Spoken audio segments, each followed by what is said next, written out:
Fil-qorti tliet imħalfin li ma setgħux jemmnu kif il-pulizija ma għamlet assolutament xejn quddiem l-iskandlu tal-Panama Papers 4 snin sħaħ u ħadd ma tressaq il-qorti bil-gvern jgħid li l-istituzzjonijiet qed jaħdmu u tmexxija tal-korp tibqa' mhux biss ma tinvestigax iżda lanqas biss sejħu għall-appoġġ mill-Europol.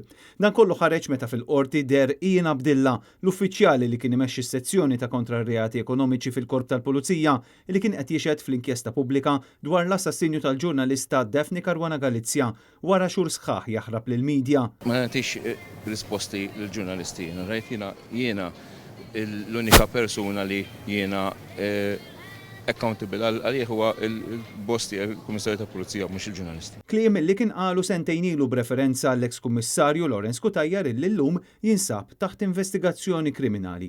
Fix-xhieda illi ta' l-erba' Ian Abdillah ma kienx kapaċi jwieġeb għaliex ma investigax il-Panama Papers, għaliex ma investigax lil Keith Schembri u għaliex ma investigax lil Konrad Mizzi. L-inkjesta pubblika qed titmexxa mill-imħallef irtirat Michael Mallija, l-eks prim imħallef Joseph Said Policino u l-imħallef Abigail Lofaro. Fil-fatt kienu huma li staqsew lil Ian Abdillah x'waslu biex ma jaġixxix kontra Mizzi u Schembri meta dawn mhumiex persuni kwalunkwe. Bil-bord iċanfru jgħidlu illi dan kollu ma jagħmel sens u li hu bħala pulizija messru investiga. U Ian Abdillah fl-awla ma wieġeb xejn. Imbagħad kien mistoqsi jekk talabx l-għajnuna tal-Europol meta feċ l-iskandlu tal-Panama, b'Abdillah iwieġeb fin-negattiv. Waqt li għaddejjin dawn il-proċeduri f'din l-inkjesta pubblika, l-avukati Jason Azzopardi u Teris Komodini Kakija qegħdin jidhru għall-familja Caruana Galizia.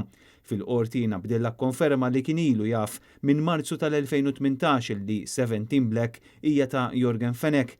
Minkejja dan jidher li hu qatt ma talab għal informazzjoni mill-awtoritajiet tal-Montenegro. Meta kien qed jagħti x-xhieda tiegħu Abdillah qal ukoll illi kien hemm diversi transazzjonijiet li għaddew lejn 17 Black mhux biss il-ħlas tat-turbini tar-riħ. Fatt ieħor li ġie żvelat kien li Ian Abdillah rid jinterroga lil Jorgen Fenek f'Porto Maso, iżda twaqqaf mill-eks deputat kummissarju Silvio Valletta illi jiddeskrivih bħala persuna li qatt ma kellu relazzjoni ta' ħbiberija miegħu apparti dik professjonali.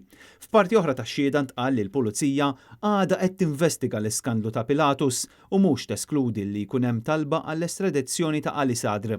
Kien hawn x'kien l-imħalfin staqsew kif kien possibbli li l-pulizija m'għamlu assolutament xejn meta Ali Sadr kien der qed jaħrab mill-bank u nqabad mill-kameras ta' Net Television fl-2017 filwaqt li l-eks kummissarju kien l-imġar għal fenkata. Intant għal xi ħin ix-xhieda komplit fil-magħluq b'Abdillah kien mistenni jagħti informazzjoni sensittiva.